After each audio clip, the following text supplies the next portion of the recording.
Hi, everyone, and welcome to The Outside Story. My name is Jonathan. I am one of your hosts for this Halloween special. Today, we'll be talking about, the title of today's episode is Loving the Lovecraft. And so we're going to talk about anything that has to do with H.P. Lovecraft. Well, not just anything. Actually, three things. I should be more specific here. We're going to be talking about Color Out of Space, which released, I think, a couple years ago.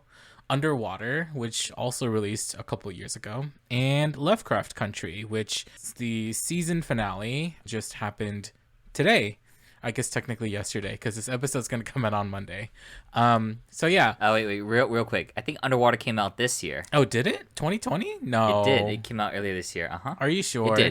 It did, because I remember reading like a Wikipedia article. It said that Underwater was released by 20th Century Fox. Yeah, so it's this year. Underwater came out this year, 2020. Well, and Color Out of Space came out last year, 2019. Okay, yeah. See, I have COVID brain. Everything squishes together. COVID brain distorts your perception of time and reality, just like right. anything related to Lovecraft. Yes, exactly, exactly. Anyway, why don't we just get started with Color Out of Space? Why don't we talk about just a little bit about Lovecraft? Like, what separates himself? Like, why is he almost his own genre? Yeah, you know what I mean. Do you want to talk about that, like, or do you? Yeah. I'll talk. I'll talk about that, and then we'll talk about Cloud of Space. Yeah, go for it. Yeah. So Lovecraft, I was honestly never a huge fan at first. I only got into it because of the board games. I think we talked about Lovecraft last year, but there weren't really too many works that came out based on his stuff, just because it's so old. It is kind of old. It's really old. Like early 1900s when H.P. Lovecraft came out with all his works. Yeah, he's an author. And when it first came out, he wasn't very popular at all. No one really liked his stuff. And then after he passes away, then he gets big, or like way later down his writing career, he gets more popular because of his depictions of really the unknown, the mysteriousness of the things that we encounter, of things we can't comprehend, and he does that very well with his writing. And so Lovecraft, his works is open source, so anyone can pretty much use it and write their own stuff with it. And there's a lot of board games, a lot of movies, a lot of works based on it, but none that were really popular until very recently. And as you can tell, our three works that we picked here only came out within literally the past year or even this year. TV film is kind of slow to adapt Lovecraft into something. Just because they're not so popular. They're not very popular at all. It's very, very niche. And it's very hard to appeal that to a broad audience, because generally when you make commercial works, you have to appeal to a general audience. But now we're at a point where this is kind of appealing to a general audience. And I think Stranger Things was the first work that you could say was based off of Lovecraft, or like loosely like inspired by Lovecraft stuff. Yeah. So I want to thank Netflix for that, because they did that. So, and since then people were like, oh, this is actually pretty interesting, because it's like, it's very, you have characters that are willing to go beyond their boundaries to do things for things they care about. They fight off like big conflicts, bigger than them, bigger than themselves, to, for the ones that they love. So that's what these three films pretty much are kind of related to, so that's why we're talking about them. So our first film is Color Out of Space, which came out last year in 2019. I think it premiered at an international film festival, and then I think it released in theaters earlier this year. But Color Out of Space is a film about a small family in, I want to say, like a farm cottage-ish, a little off ways by a lake. Countryside. And eastern part of the United States.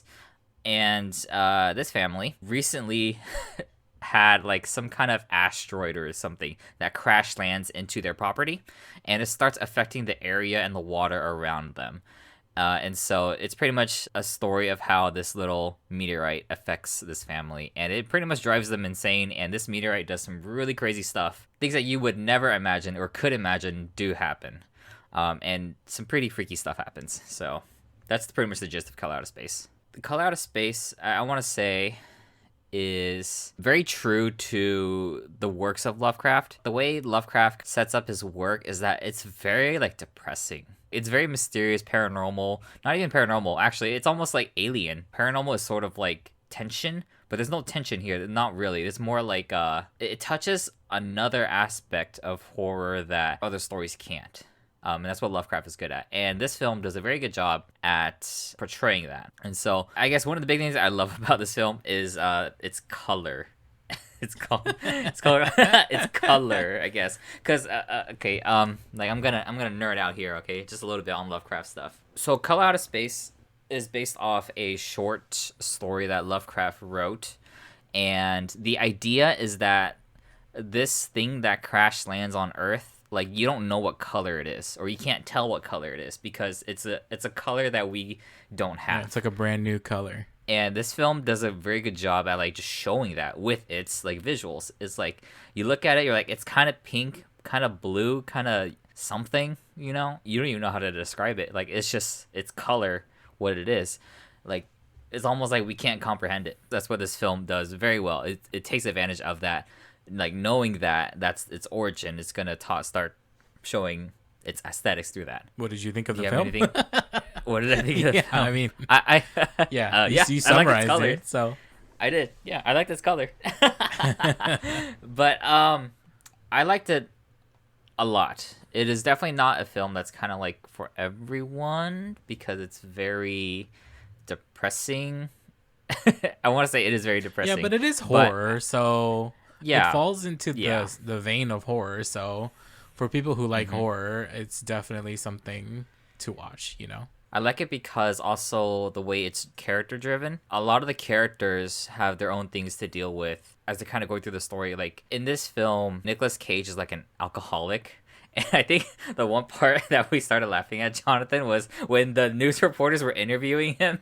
Like the headline under him said that he was an alcoholic dealing with being interviewed or something. Like not like a farmer who was trying to take care of like who's Right, raising animals, but they called him an alcoholic. He was like, I'm not an alcoholic, or something similar to that. Yeah. That's what Nicolas Cage's character was going through. All these little things kind of just start building up, and they start affecting them and come out way more because the asteroid that hits them. The interesting thing about like the villain or like the evil thing that comes from outer space is that it tries to combine itself with everything. Like it'll latch onto something and it'll try to make that something like itself. And then when it does that, then it kind of destroys the thing in the process, you know?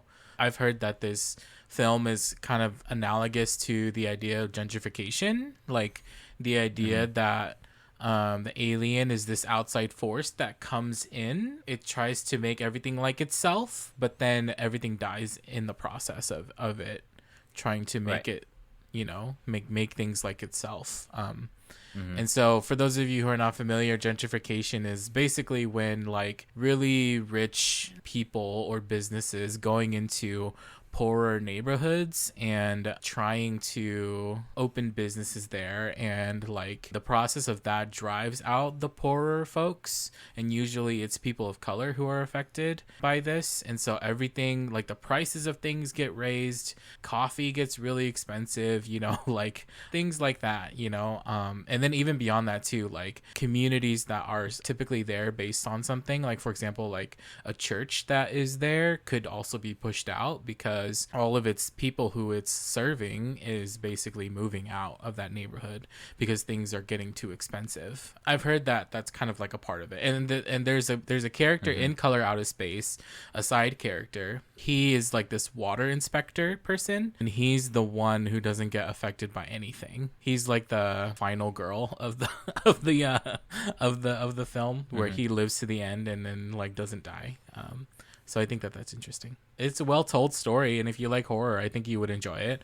Beautiful cinematics and use of color is really, really good. Other than that, I thought it was just kind of good. You know, it wasn't amazing, but it was good. I guess we can move on to our next film. Yeah. Underwater. Yeah, Underwater is a story about there are these companies that are trying to drill into the ocean to, I don't know, find out what's there, I guess. And it follows this woman who works in one of those underwater like drill headquarters, and basically things start to go to crap. The headquarters is starting to collapse within itself, and as you kind of follow her and her journey through like finding her coworkers, I guess they kind of had to come up with an escape plan to try to get back to the surface from way, way, way deep down below the sea. And for some people, deep ocean is very scary. For me, it's not that scary. I mean, it's scary, but I don't know. You need to play a game then where it's like Like where you Soma? have to start like no like any kind of open world game that makes you swim Was it really deep. Subnautica? Is that one? Yeah, Subnautica is one of them. I'm never touching that game. Yeah, my old roommate used to play Subnautica. Yeah, I mean, it's not that scary to me, but at the same time, like, I don't spend time out in the ocean. I don't go scuba diving, that's not for me. I agree that it's scary, right? Like this vastness idea that you don't know what's down there and stuff like that. And underwater is very subtly Cthulhu and subtly Lovecraft compared to everything else that we're talking about in this episode. I don't know. I thought overall the story for Underwater was just fine. It was a fine thriller. So for people who like thriller movies, this is a pretty good one. I wouldn't say it's really horror. Would you say it's horror? No, it's definitely more like sci-fi thriller Yeah. than sci-fi horror. And then like the creepiness of like being underwater the entire time is also looming over you, right? So like if you're afraid of being underwater, then it's definitely something that would be really scary for you. I think there were moments for the movie itself where it could have gone a little deeper with the main character. For example, she has a fiance who died due to a scuba diving accident, and there's not much exploration there of her own grief, which is a little unfortunate. And then there's also stuff going on with like the captain of the team that's trying to get out, and I wish that was explored a little bit too, but it wasn't. What did you think, Larry? It had a lot of good setup, like great setup. Like I'm pretty sure, like the writers of the team, they were like they've written out this long, vast biography for all of them. Yeah. But they decided not to tell us. Yeah, I was like, it would have been nice if they told us. Because I think it would. Because to be honest, there's nothing else really to this film. Yeah. You know what I mean? There's nothing really else because like if you don't have great characters or whatever, like not every story needs to have like a great character setup moment, whatever, right? But you need something else to like counter that, to make up for that. So you would think that maybe crazy alien stuff would happen, like that's underwater, but like no, like all we get is like besides what we pretty much talked about, they had very good visual effects for like it's. Like for being underwater, because like it's obvious they didn't really film underwater. You know what I mean? like you can't go underwater. You can't go under an ocean and film there. You know what I mean? Yeah. The pressure's gonna destroy the cameras. Yeah. But they also did a really good job with like its sound design too. It does make you feel very muffled. Like you're actually really in it. Yeah. And so, but I think like those things weren't that big of an impact to be able to counteract that. The story was kind of bleh. just was kind of bleh, and definitely had a lot of missed opportunities for characters. Yeah. A good film to compare it with is, in my opinion, is Ad Astra, because like for Ad Astra, all the setup is there, and then it dives in, right? Funny, punny, it dives in. But as for like underwater, like it sets it all up and then it just ends, like it would have been really interesting if they found her fiance or something, because then that would have given her a harder moment at the end of the film where she easily was going to sacrifice herself to save her crewmates. But then if she had found her fiance or something like that, that would have been like, oh crap, what do I do now? Right. Like maybe like hearing a transmission or like a letter or whatever from her fiance. Right. Yeah. But that's just me. I'm not going to think too much about the story because I'm not going to rewrite it. So. Yeah, but like we said, definitely a lot of good opportunities, but completely missed. But the director, William Eubank, he actually has done a lot of other sci-fi stuff too, or his two previous films were sci-fi stuff. So he's very familiar with the genre and how it works. So I think visually he was the right person for it, but I think maybe story-wise could use some work. So that was pretty much it. Yeah. Okay, so Lovecraft Country started earlier this year. No, not earlier this year. Like 10 weeks ago. Because summer. I would say 10 weeks ago because an episode came out each week for Lovecraft Country. There's 10 episodes. It is a story that follows a young man named Atticus. He goes and tries to find his father because his father disappeared for some unknown reason, and so he feels obligated to go and find him.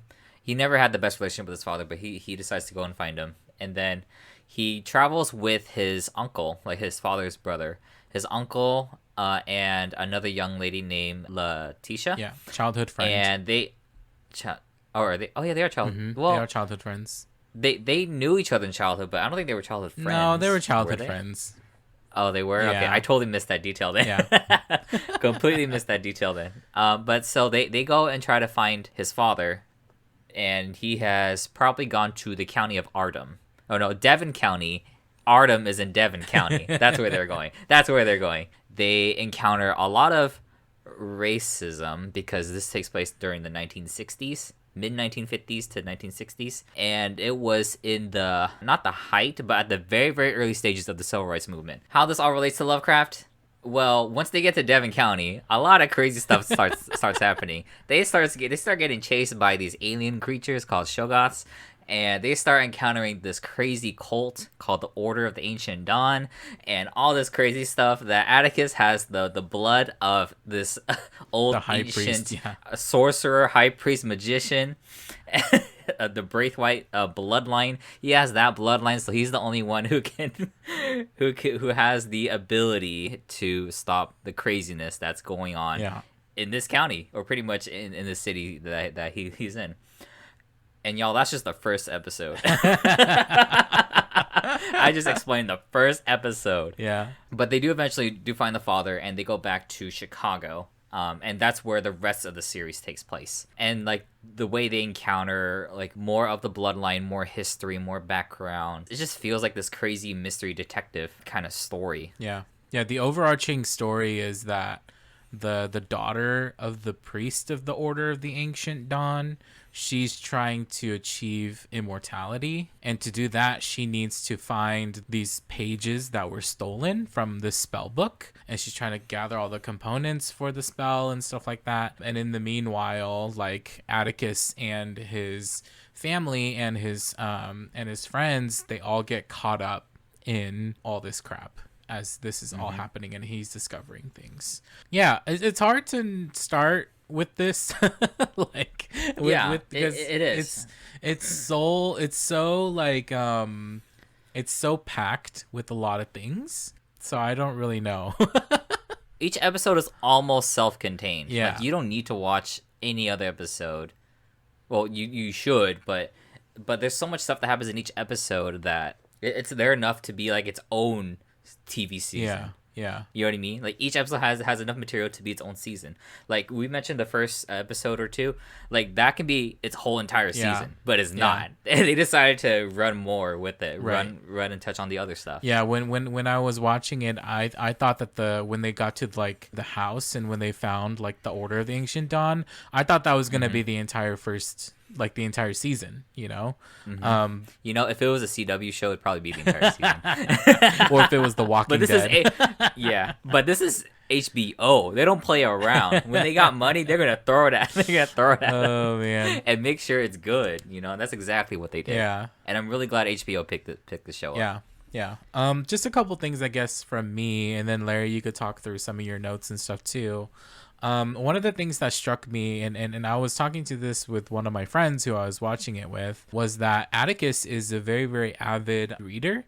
He reads a lot of like books and novels, and so does the rest of his family. Like his Uncle George has his Uncle George's favorite novel is Dracula, and then his dad's favorite novel is The Count of Monte Cristo. And so they're like a reading family, and they read books and stuff like that. And it kind of threw me off at first that people of color were reading like in a TV show, right? Because we never see people of color reading. And so like when I saw it, I was a little thrown off at first, but then I thought about it and I was like, I mean, you know, like I'm a person of color and I have a master's degree, you know, and I also have friends who are people of color and they read so it's like, what's the problem? And it's because, again, like Hollywood likes to portray people of color in a certain light, and reading books and reading novels is not one of those perspectives, you know? And so it was really nice to see people of color reading books, because that's what we do. We read books, you know what I mean? So yeah, just there's like little things like that in Lovecraft Country that I just really appreciate. Jordan Peele is an executive producer on this TV show, and I feel like you can kind of tell comparing it to like Get Out and Us. It just kind of feels like that. But yeah, is there anything just overall that you want to talk about before I start talking about specific episodes? I just want to add that if you like historical fiction, sci-fi, and horror, and good character and drama, like, you're gonna love this show. This show packs all of that. Yeah. Like, all of that into it. Kind of like, imagine if, like Jonathan mentioned, Lovecraft Country is like Get Out and Game of Thrones, and I want to throw in also Get Out, Game of Thrones, Stranger Things, Terror Infamy, Man in the High Castle, Terror Infamy. that sort of like blend. If you grab all those shows and put them in a blender, you're gonna get Lovecraft Country, because there's a lot of nods to like historical events and historical figures as well. There's even some cameos for guest roles of those historical figures, which unfortunately I don't know too much about 1950s and 1960s America. Yeah, thanks, school. You didn't teach me anything. Because like we just know Dr. Martin Luther King, and that's it. And he came on later. Like, that's it. Mm-hmm. Or like Rosa Parks. Like, that's it. Those are the only two figures. But then this show talks about everyone else too, who was part of like this this particular movement, and who like all the historical events that led up to it. And so if you're a huge avid of that and you want to see how those stories affected the people who were living during that time, definitely this show has that. So yeah, I mean, and since you had mentioned it, like Emmett Till, who is a young man who was murdered, I think in 1955, I think. There's a story arc that has to do with him. I didn't know that Emmett Till was a real person who existed. I thought it was just kind of like a story. But then my roommate, who I was watching this TV show with, he was like, oh no, Emmett Till's real. And I was like, oh crap, shows how much I know, right? And then also we both didn't know that the Tulsa Race Massacre was also a thing that happened in 1912, I believe. That also is also like a historical event that they put a narrative to in the show, and I thought that was really good place to learn again, because we don't learn these things. We don't learn these things at all. And I want to say it was 1921. Because I looked, because like I really liked the ending credits song for that episode. Yeah? I had to look up that song. They made an opera based on that. And it said 1921, I think. Oh yeah, it is 1921. I got the last two dates. The last two numbers mixed up. So it is 1921. You're correct. Yeah. Like you said, John. I had no idea that happened. Either they completely erased it from history, because 1920s we hear about Roaring Twenties. You know what I mean? Right. The 20s were such a great grand old time. Everyone was just loving each other, Great Gatsby style. Nope. But no, not in Tulsa. Nope. So like I didn't know that. I really didn't know that. And so I feel like all these little things that this is why I'm such a huge fan of historical dramas or historical fiction. It's because there's a lot of things that we don't know. People just don't talk about at all. Yeah. Because it's like they don't want to talk about it, just sweep it under the rug. Right. But like, no, like this stuff is pretty important. Right. And this is a terrible event that occurred. Right. Right. So. Yeah. In this case, it's one of those things that we don't want to talk about because it reveals the racist history of America. Same thing with Terror Infamy when we were reviewing that and talking about that. It's just a part of America that people don't want to remember, and so people don't talk about it. But besides that, that's all I had to add. So if you want to start talking about specifics. So the episodes that I enjoyed the most out of all the 10 that came out were episodes 3, 6, and 8. Episode 3 is a episode entitled Holy Ghost, and it is a combination of things. It's a combination of Letitia, the childhood friend. She is trying to get through her PTSD from everything that happened in the first 2 episodes, because essentially she gets shot, she dies, and then she comes back to life. And so because of that, she kind of has this moment where she's trying to like figure out what's going on with her life and stuff. And so she like searches for like faith in God. And then she also like is trying to do a whole bunch. She's trying to become like this badass, woman basically, which she ends up buying a house in the north side of Chicago, which is the white people side, and she fixes up the house, and then stuff goes down, and she realizes her house is freaking haunted because there was this professor who basically stole black bodies and experimented on them and killed them, and those black folks who died in the house were haunting the house, and also the professor who did all those stuff, he also died and is haunting the house. And so I think it's a really interesting thing because there's a combination of like all this sort of black spiritual stuff happening, right, in the redemption and reconciliation of the house. Like at the end, basically they try to exorcise and deliver all the ghosts out of the house, and they get this Haitian woman to come and do like voodoo magic, which is actually it's like a really funny scene because she like brings this goat and then she like slits its throat and then like dips her hand in the blood and like puts a mark on their foreheads and stuff like that. It's really funny. And then after that happens, I mean, they kind of successfully, like summon the ghost of the white person. But leading up to this, Letitia does research and she finds out the names of all the black folks who died. And so when they get to the house and they're trying to deliver the evil white ghost out of the house, he possesses Atticus, and then he kills the Haitian woman, and Letitia's by herself, and she's like, I can't do this by myself. I can't exercise and deliver this ghost on my own. So what she does is she calls the names of every single black person who died in that house, and then she yells out like I need you. You're not dead yet. I think that was like one of the most powerful moments in the entire show because it's a nod to the Say Their Name movement that's happening right now in the United States, where people like Breonna Taylor and George Floyd are dying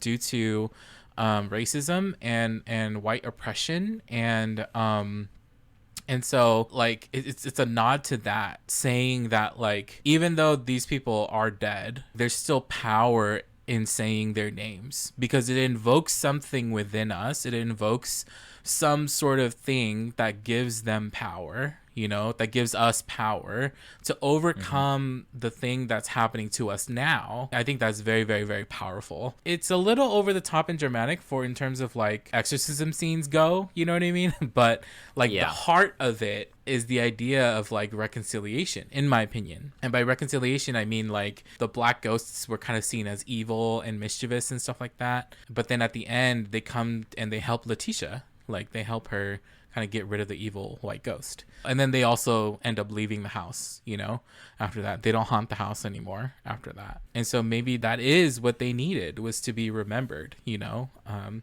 the case of like a like a Japanese ghost story, like if they were Yurei, you know what I mean? Like they need that fulfillment, that they're not forgotten, that they've kind of gone before and almost made a sacrifice, and it was like a very unwilling sacrifice, right? Did you want to say anything about episode 3? I fairly enjoyed it. I thought it's just because we're playing Phasmophobia now, it just feels like great timing.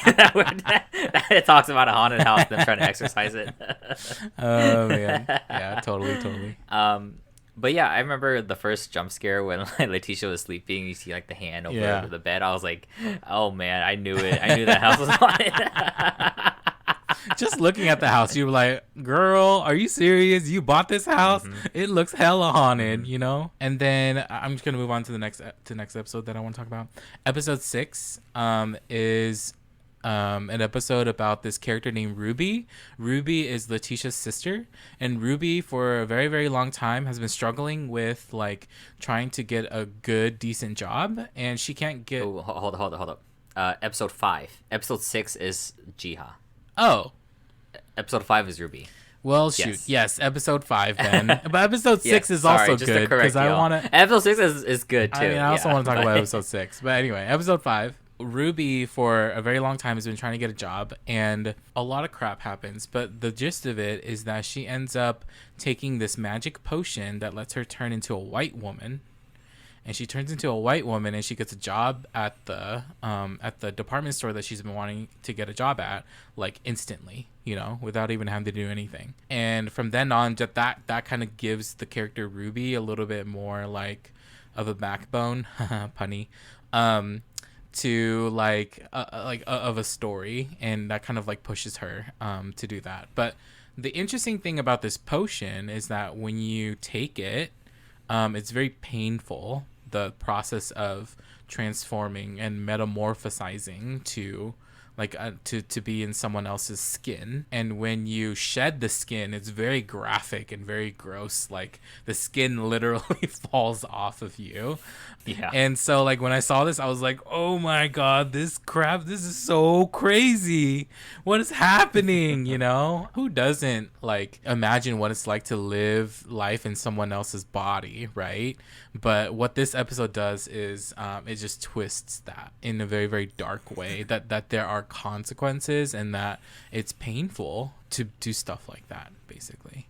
I also like that episode just because it's like, it's an idea that's always been kind of like in my head too. Something about like, I guess the example I could think of is like, there's a really old, I wouldn't say, I call it old now. It's not that old. It's a sci-fi film called Gattaca. Yeah. It is, that is released old. in the 90s. Yeah, I would say that's old. In the 90s, yeah. Released in the 90s, it talks about like bioengineering your kid, or like while it's still like developing to be whatever it is you want it to be. Picking and like, choosing. Yeah, picking and choosing its genetics and how well it's doing. And I thought about, what if like you could like pick your own race, like, but like, is that even a thing you would even want to do or think of or desire? Yeah. And then this episode pretty much takes that kind of concept and kind of puts it in front of us. And it was a really good moment too for Ruby, because a lot of like eye-opening. Even if you do change your race, it doesn't solve the problem. In fact, it just kind of opens your eyes to even more problems, so it doesn't solve anything really. Yeah. And so that's what I think. Yeah. We don't want to spoil too much, so that's why we're kind of being very vague. Yeah. But it's a very very good episode. Yeah. But very graphic. Okay, so when we say Game of Thrones, like imagine Game of Thrones, but see, Game of Thrones is almost like 10 years old. I'm talking about, it's 2020 now, so right. They're gonna amp up their game. And that's what this, like, episode 5 was a big turning point to me. I was like, oh my God, like, they are not kidding. HBO is not holding back. Like, if you don't think they're gonna go there, they go there. Yeah, So, episode 5 was freaking crazy. Yeah. Insane, off the hook. Yeah. I mean, that later episodes get crazy too, but this one, I'm like, oh man, like, can't even I would say imagine, episode 6 is pretty crazy too. Episode 6, when Atticus was in the Korean War, he's a Korean War veteran. He stayed at this, I call it a small town. It's not a small town. It's like the 4th biggest town in Korea, called Daegu. And here he meets a woman named Jia, and she's like a nurse who works there. And Jia, episode 6 is all about Jia. Jia is a nurse who is actually a kumiho, or like a nine-tailed fox spirit, basically. And it was funny because I remember in the title cards of each episode, right, of the Lovecraft country, like episode screen, like they usually show the title name of the episode and then like a symbol or something that kind of represents the whole episode. But this one was in Hangul, it was in Korean. So I read it, I was like, wait, what? I was like, so I read it, but I didn't know what it was. Like I could read it, but I didn't know what it was. So I actually translated it in like I translated it into the Korean dictionary. I was like, I can read it, but I don't know what it is. And it translated as nine-tailed fox spirit. I was like, oh, that's what it meant. I was like, yeah, that totally. I wouldn't say it spoiled the entire episode for me, but I knew what was coming essentially. Yeah, so, I mean, I figured it out in the first, like the first time she brings a man home. I'm just like, oh no, she's a fox spirit. I know she is. Yeah, and a little fun fact: the first man she brings home was Ando. And, Ando is from Heroes. He was Heroes sidekick. Hero's friend. Yeah, sidekick friend. And so I was like, wow, it's really great to see him because I've never seen him. It's been a long time since I've seen him on screen. And he is Korean as well. So what I found this episode interesting, I mean, it talks a lot about the Korean War and how I guess America's occupation of like them taking sides with the Korean War, helping them out, kind of affects the inhabitants of Korea during that time. But what I found really interesting was that Gia was like a fan of like American cinemas or like American Yeah. films. Like she loved musicals. So I was like, wow, like that's really interesting because like just how like I mean, it's not that we love Hmong films. We don't love Hmong films, right? But like I'm saying, like we love like that's why we have this podcast. We love the shows that we watch, and we love we love like Chinese wuxia, Chinese Yeah. Chinese fantasy, all that stuff, and like just kind of goes to show that you don't really have to like be a part of anything to really love a story, or of something else of where it originates. It doesn't matter. And like when she was watching like those American films, it would always just be her and like maybe another couple or a few people. It would just be her. No one else is interested in it, but she loved it to death. Yeah. So I found that really interesting. I didn't know why they did that, but I was like, add a little more to her character. But basically, the whole episode is Gia trying to find men to bring home so she can consume 100 of their souls, so that way Gia can become a human again. And it talks upon like the cultural aspects of what it means to like be Korean around those times. And at that point, Gia's mom just had is a widow, and Gia needs to bring someone home, needs to be married, otherwise she's not gonna really be, I guess, a part of society. So that's kind of what they focused on. And yeah, and I want to say it's something that even like a lot of like Asian Americans are kind of struggling with too, when it comes to like bringing someone home, starting a family, like wanting to like please your parents, but at the same time like knowing that it's not really something you want. Yeah. And it touches upon that, and I really really like that. And I guess another thing I want to add is there's an interview with Jamie Chung, the actress who plays Gia.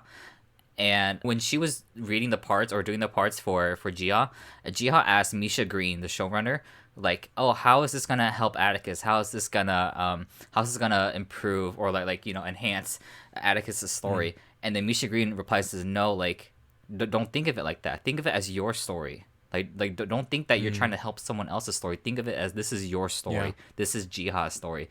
And that really changed the way I thought of like what it meant to like write side characters, or what it meant what side characters are supposed to be. Side characters, like as like creators, when we write side characters, that is kind of what we think. Because ideally, yes, they should help the main character with like in terms of like either foils or enhance their personalities or whatnot. Yeah. But like here, it's like no, like they're still their own breathing characters. Like they're the main characters in their own stories, Right. Right. like just not in the story you're telling. Yeah. And so that got me really thinking, like, that's actually a great way to look at like writing characters. And I was Yeah. like, wow, that totally like blew my mind. Yeah, and, So, and that's why she got like a whole episode to herself, just about Gia. Yeah. That story wasn't even told from Atticus's point of view. It was told from Gia's point of view, which I also really enjoyed. I also feel like, in addition to that conversation, I feel like Gia is kind of almost like the perfect, or at least she's the only character in the entire show that is anything as close to an ally is for Atticus and his family and his friends. It's true that they did have a thing, they had a relationship, but even after that, like she was willing to help, like literally no questions. Like she was kind of like, like, what do you need? Like I'm here to do it. And she went there knowing that bad things were going to happen, but she still decided to do it and to go because that is what they needed. But again, I think like to have like a white ally in this TV show would kind of defeat the purpose of the story, because it has so much to do with racism, and I'm not going to talk more about that. You'll have to watch it for yourself. The final episode that I wanted to talk about was episode 8, the episode with it's called Jigabobo. This is the episode that has to do with Emmett Till and kind of like the black community mourning him during this time, and more specifically it deals with one of the characters. Her name is Dee, or Diana. She's the daughter of George and Hippolyta Freeman and cousins with Atticus, and she's younger. She's basically like a preteen teenager, right? I don't remember how old she is exactly. In this is probably the creepiest episode in the entire TV show. I would say that, like, in terms of horror, yes, it's horror, but episode 8 is the scariest out of all of them.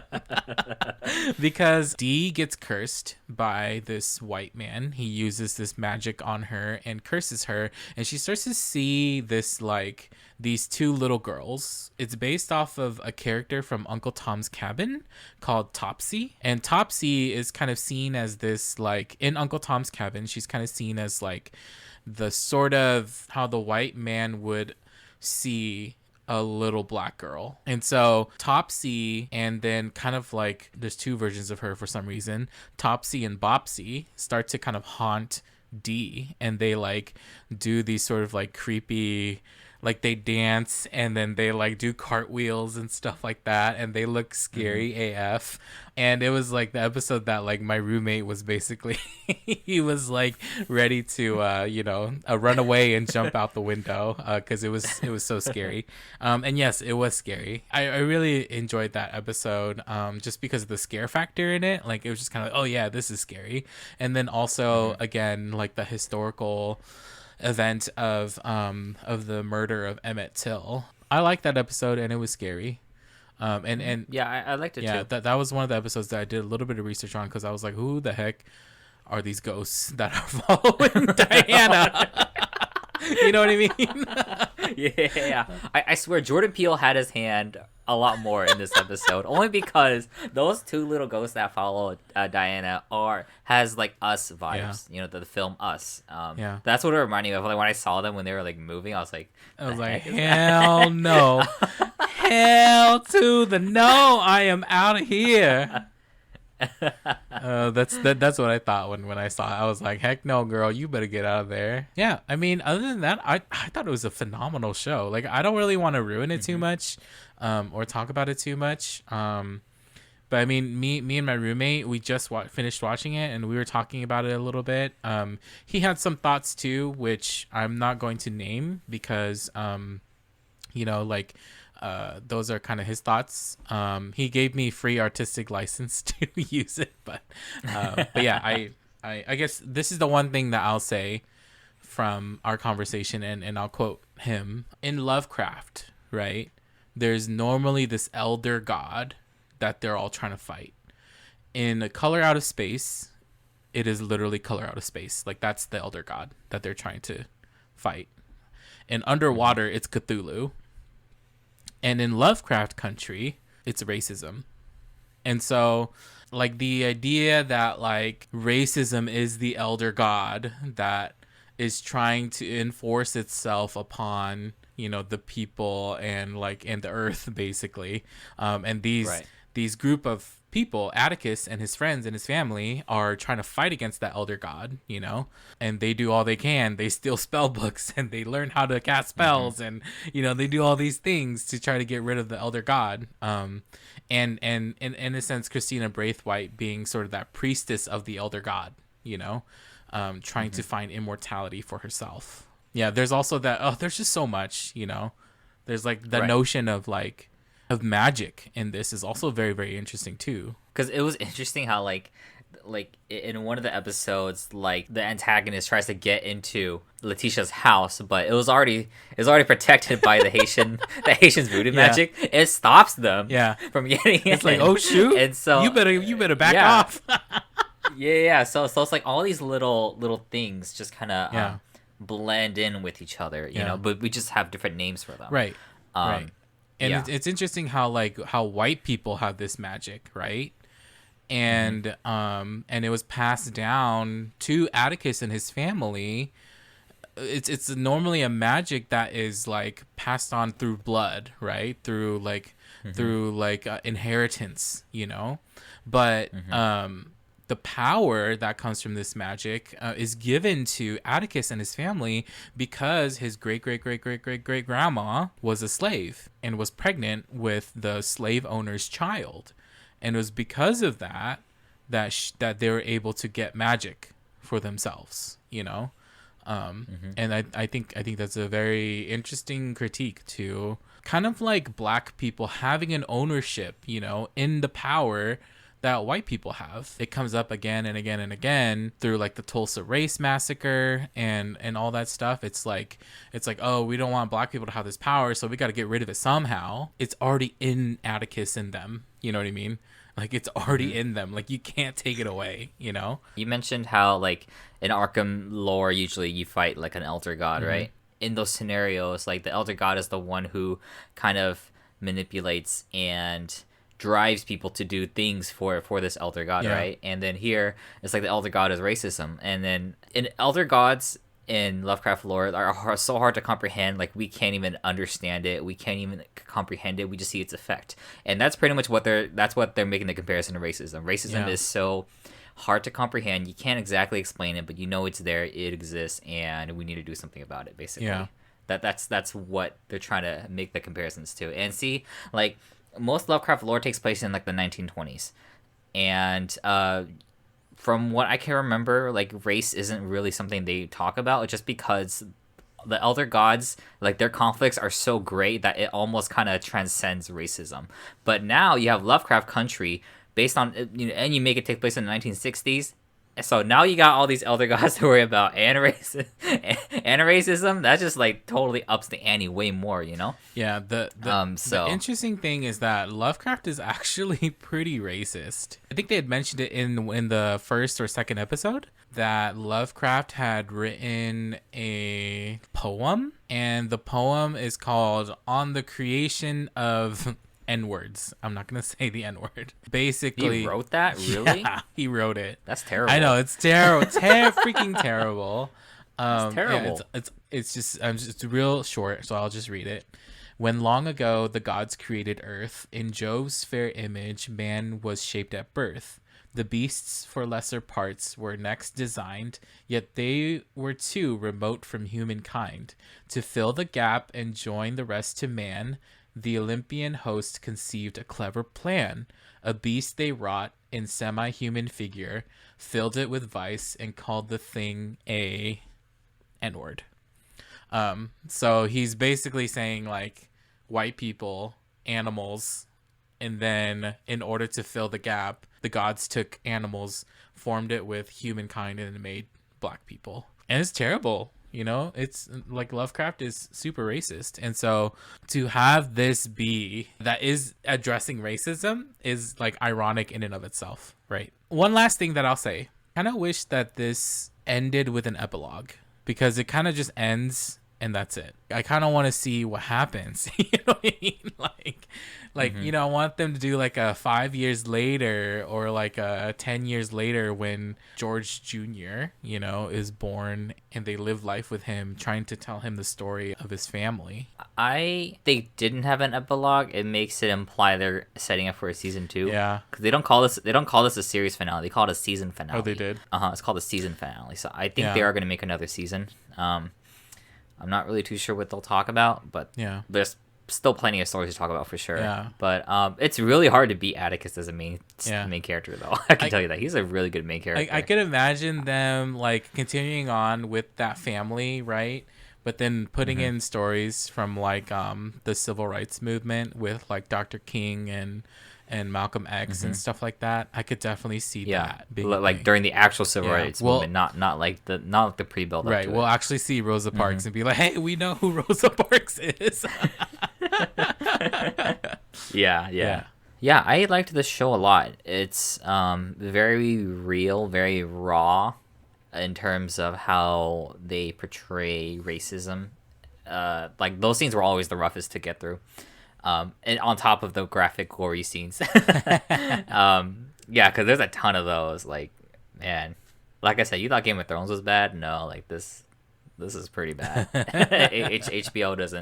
HBO really doesn't hold any punches. Like I said, if you're a huge fan of, like, historical sci-fi shows, horror shows, drama, you'll definitely like this show a lot. And it's only like we said, 10 episodes, an hour each. You can do it. Yeah, my final thoughts for this is I really love this TV show. I think it's really good. It's just like the thing that is a little kind of like what makes me hesitate is that it's so intense. Like, it's so intense. Like, Game of Thrones was intense, right? But I feel like for different reasons. Like Yeah. for this show, it's like as intense as Game of Thrones, and then you add racism to it, you know, and then it just makes it so hard to like sit through and watch and like and like it's a show that is like I would recommend people not to binge it because your head will hurt, you know, trying to think about all this stuff and trying to process all these things. And so I kind of wish I wasn't binging it because when I watched it, I sat down and watched 2 episodes. I think one night I even watched 3 episodes at a time, you know. And so that's just a lot. It's just a lot to like process and think through, and it's definitely one of those shows that like needs to be watched again just because it's again so intense, and there's so many things that I feel like I've missed and haven't been able to think about as much. I love it and I would recommend it in a heartbeat. Take it with a grain of salt because it also, you know, like very graphic.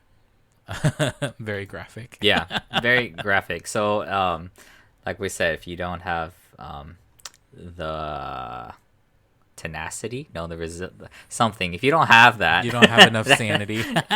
you don't have enough, seriously, like sanity is a huge thing. If you don't have enough sanity to handle it, like I don't blame you. Like this show is pretty difficult to get through. Yeah. So that's it for this episode of The Outside Story, Lovin' the Lovecraft. Thanks again so much for tuning in and sitting down and talking with us. If you watched Lovecraft, we would also Lovecraft Countries in particular. We would love to hear what you think about it. I love talking about these things with my friends as well.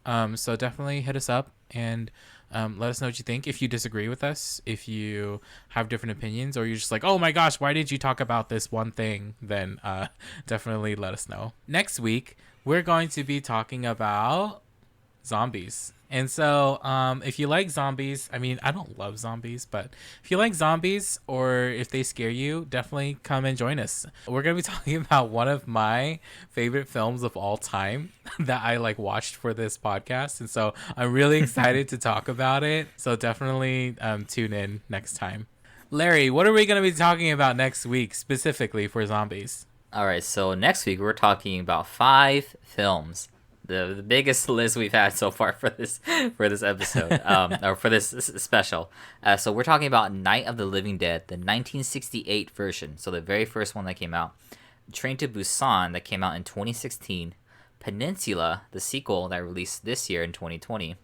Zombieland Double Tapped, that released last year, and One Cut of the Dead, a Japanese indie film.